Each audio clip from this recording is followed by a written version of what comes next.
Қартайғанда қылық шығарды. Өмір деген ақ пен қарадан, сәттілік пен сәтсіздіктен тұратыны белгілі. Адам басына қонған бақты дер кезінде аңғармай, ұшқан кезде ғана байқайтыны да өкінішті. Мен де қолыма қонған бағымды бағалай алмай, басымнан ұшырып алған секілдімін. Отағасы екеуміз 4 қыз, бір ұл сүйіп отырған бақытты ата-аналардың қатарынан едік. Әсілінде бақытты едік деп барлығымыз үшін жауап бергенім дұрыс болмайтын шығар. Мен бақытты едім. Күйеуім менімен бірге бақытты болды ма, жоқ па, ол жағын айта алмаймын. Себебі екеуміз отбасылы болғанда бір-бірімізді 2 рет қана көргенбіз.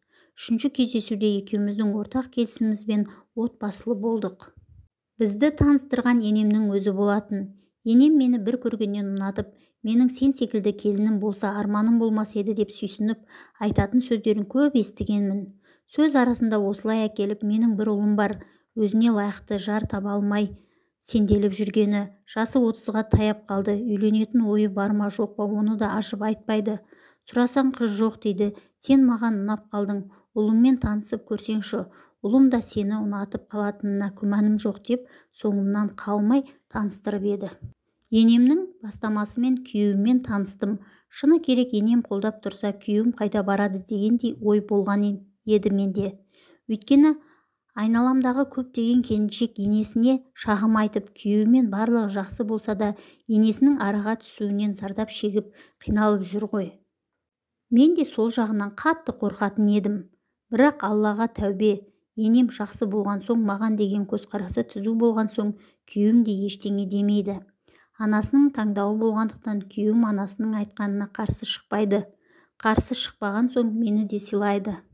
Солай екеуміз бір отбасы болып тұрып дүниеге 5 бала келді. 5 бала өмірге келгенше күйеуім мені сүйеді, мені жақсы көреді деп сендім. Бірақ шындығында ол маған жанашырлықпен ғана қарайды екен.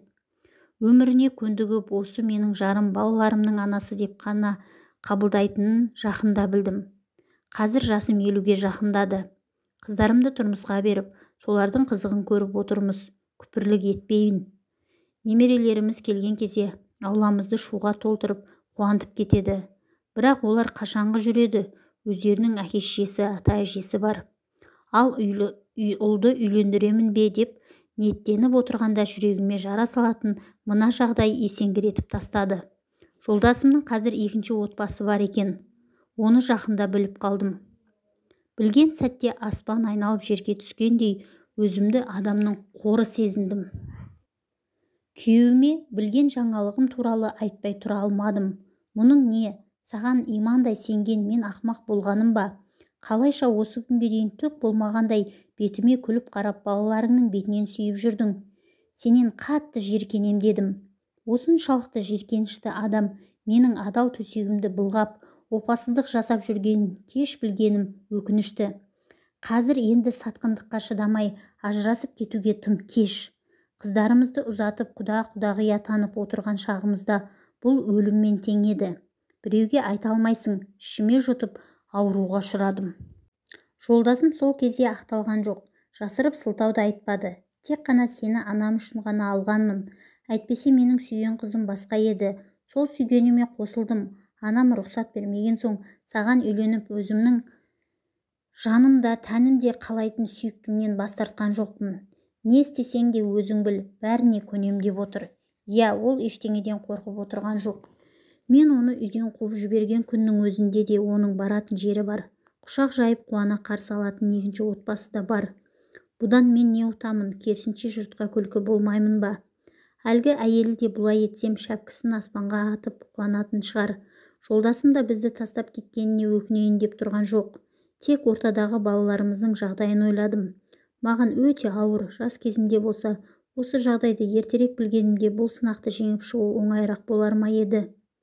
Өмірімнің орта беліне келгенде мұндай сұмдыққа тап болармын деп мен ешқашан ойламағанмын. 3 ұйықтасам да түсіме кірмеген болатын. Үйде ұлым екеуміз ғана едік. Жолдасым жұмысында болады. Жұмысы вахталық әдетпен істейтін жұмыс еді. Ол жаққа да солай айтады ғой, 15 күн ол жақта, 15 күн бір жақта болады. Қыздарым мектепті бітірген соң студент атанып қалада оқыды. Сол жақтан теңдерін тауып тұрмысқа шықты. Олардың әкелері жайлы сұмдық жаңалықты білмегені ғана менің көңілімді аз да болса орнықтырады. Әйтпесе кім білсін, олардың да жүректері ауырып, өздерін жек көріп кетер ме еді. Біз осындай әкеден туылдық па деп. Ендігі мақсатым осының барлығын қорқынышты түс көргендей ұмытып, ұлымды үйлендіріп, тезірек немере сүйсем деймін.